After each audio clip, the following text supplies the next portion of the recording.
नमस्कार आप सभी, मेरा नाम है अशोक वी यादव एडवोकेट और मैं आप सभी के लिए लीगल एडवाइस पर वीडियोस अपलोड करता हूं जो कि आप सब लोग लाइक करते हैं, पसंद करते हैं, शेयर करते हैं और सब्सक्राइब भी करते हैं। अब तक नहीं किया तुरंत करिएगा और दूसरे लोगों तक भी इस जानकारी को जरूर शेयर करिएगा।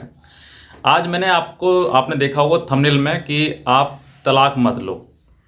ये मैंने क्यों कहा है, मैं आपको इस बात से पहले कुछ और बातें बताना चाहता हूँ ताकि आपको ये बातें समझ में आ सकें। जब पति पत्नी के बीच में झगड़ा होता है तो पत्नी थाने में या कोर्ट में जाकर ये कहती है कि मुझे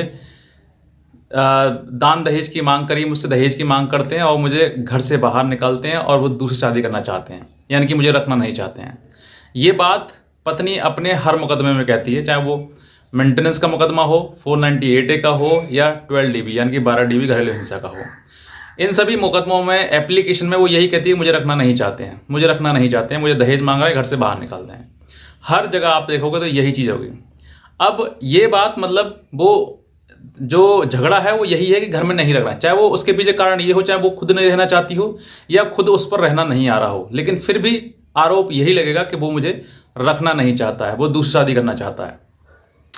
अब इस बात को प्रूफ करते हुए कहीं ना कहीं पति भी ये गलती कर देते हैं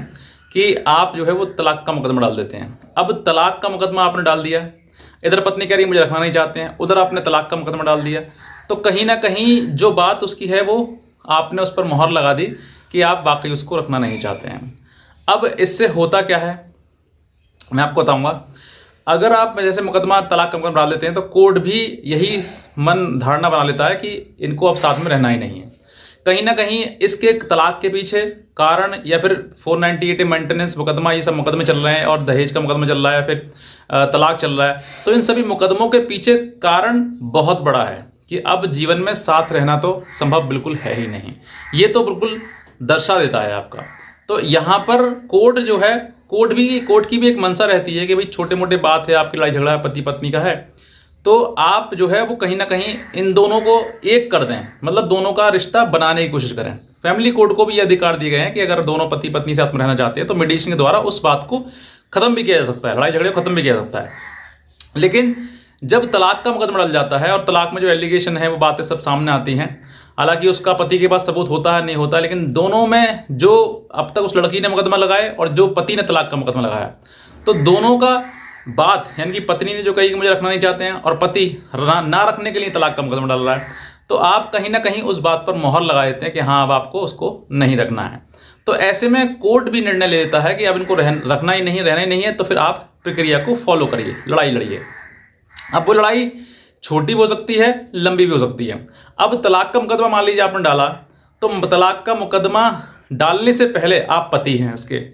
और अब जब डाल देंगे, डालने के बाद आप प्रक्रिया को पूरा फॉलो करेंगे, लड़ेंगे, लड़ने के बाद जब लास्ट में निर्णय आएगा, डिसीजन आएगा, चाहे उसमें साल 2 साल 3 साल कितने भी लग जाएं, उसके बाद अगर निर्णय आता है तो निर्णय से पहले जो आपने प्रक्रिया फॉलो करी वो काफ़ी जटिल प्रक्रिया होती है और उसमें भी आपको पत्नी को पैसा देना पड़ जाएगा। ठीक है, यानी कि सेक्शन 24 की वो एप्लीकेशन लगाती है, उस दौरान वो आने जाने का, वकील का खर्चा सब कुछ आपसे लेती है और आपको देना पड़ेगा, क्योंकि आपने तलाक का मुकदमा डाला है और तलाक का मुकदमा लड़ने के लिए आपको वो सभी कुछ जो रिक्वायरमेंट है वो फुलफिल करनी पड़ेगी। अब आपने वो पूरी रिक्वायरमेंट भी फुलफिल कर ली, मान लीजिए पूरा मुकदमा भी लड़ लिया, लास्ट में डिसीजन जो है वो कहीं ना कहीं आप फेल हो गए, आप प्रूफ नहीं कर पाए उसकी क्रूअल्टी, और आपका डिसीजन जो तलाक का मुकदमा है वो पूरा खारिज हो गया। अब इन सब चीज़ों से फर्क क्या पड़ा, खारिज हो गया, आज भी आप पति बने रहे उसके। यानी कि मुकदमा जो तलाक का मुकदमा है वो ये डिसाइड करता है कि आप शादी, मतलब आपने शादी कर ली तो तलाक कम हो जाएगा, तब भी आप, तलाक नहीं हो जाएगा मतलब तलाक आपने फाइल कर दिया और नहीं हुआ तब भी आप पति रहे, और आपने तलाक फाइल नहीं किया, केस भी नहीं डाला और फिर भी आप लड़ रहे हैं उससे, उसके मुकदमे जो डाले वही लड़ रहे हैं आप, तब भी आप पति ही हैं। तो मेरा कहने का मतलब ये है कि अगर आप मुकदमा डाल देते हैं तो कोर्ट तो साफ, बिल्कुल साफ क्लियर हो जाती है कि अब दोनों को साथ में संभव नहीं है। लेकिन आप जब ये डाल देते हैं तो उसके बाद जो प्रक्रिया है, जो एक तलाक का मुकदमा है वो आपको लड़ना पड़ेगा, और लड़ने में काफ़ी उसमें पैसा आपका खर्च होगा, और वो खर्च पैसा जो है वो बाद में अगर आपके पक्ष में आ गया तो भी, मैं कहता हूँ पक्ष में आएगा तो आप, कभी कभी ऐसा होता है कि कोर्ट भी आप पे कोई कॉस्ट लगा देती है कि आप इतना पैसा उसको दो तब आपका तलाक होगा, कंडीशनल मतलब तलाक डाइवोर्स जो है, और अब वरना डिसमिस कर देती है या फिर पूरा विदाउट आपका जो पैसा है, मनी है, उनको भी अलाउ कर देती है, मतलब कंडीशनली डायरेक्ट अलाउ भी कर देती है कि आपको डाइवोर्स दिया था। अब जहाँ पर मोस्टली कहाँ पर डाइवोर्स ज़्यादा अलाउ होते हैं, जहाँ पर कि पत्नी मना कर देती है कि मुझे साथ नहीं रहना है उसके, तो डाइवोर्स का तो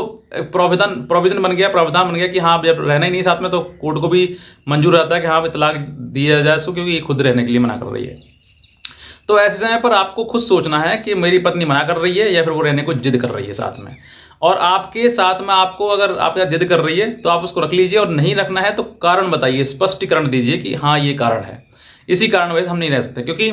हाल फिलहाल में ही एक ऐसा मतलब केस सामने आया कि दोनों पति पत्नी, पत्नी ने मुकदमे कर दिए, पत्नी ज़बरदस्ती साथ में रहना चाहती थी उसके, और पति पत्नी दोनों साथ में रहने लगे। फिर उन्होंने सोचा ठीक है, कम से कम कलेश तो कट जाएगी, मुकदमेबाजी तो खत्म हो जाएगी, लेकिन मुकदमेबाजी खत्म नहीं हुई। वो लड़का जो अपनी जान से हाथ धो बैठा और उसने अपने आप को ख़त्म कर लिया। तो ये चीज़ें जो हैं वो आप ये समझिए कि बहुत ही खतरनाक हैं। आपको खुद निर्णय लेना है कि मुझे अपने जीवन में करना क्या है, क्योंकि आपका जीवन है, आपको ही लड़ना है, आपको ही संभलना है, आपको ही सुधरना है। अगर आप चाहते हैं कि मेरे जीवन की नई शुरुआत हो, तो आप अपने तरीके से शुरुआत करिए। आप जरूरी नहीं डाइवोर्स के साथ में रिश्ते हैं, आप अपने जो लीगल चीज़ें हैं उनके आधार पर भी आप रह सकते हैं, लिव इन रिलेशनशिप में भी रह सकते हैं आप, पूरा कानूनी आपके लिए राइट है। तो आप उन सब चीज़ों से आप समझिए कि मुझे तलाक का मुकदमा डालने के फ़ायदा है या फिर नुकसान है, क्योंकि आपको ही लड़ना है, आपको ही समझना है, और आपको ही वो चीज़ें बाद में फेस करनी है। तो मेरी एक प्रोसेस थी। और हाँ, लॉ के अकॉर्डिंग जो नया कानून है, उस नए कानून के आधार पर जो है वो हिंदू मैरिज एक्ट में कोई बदलाव नहीं हुआ है, सिर्फ major act, CRPC, IPC, evidence act,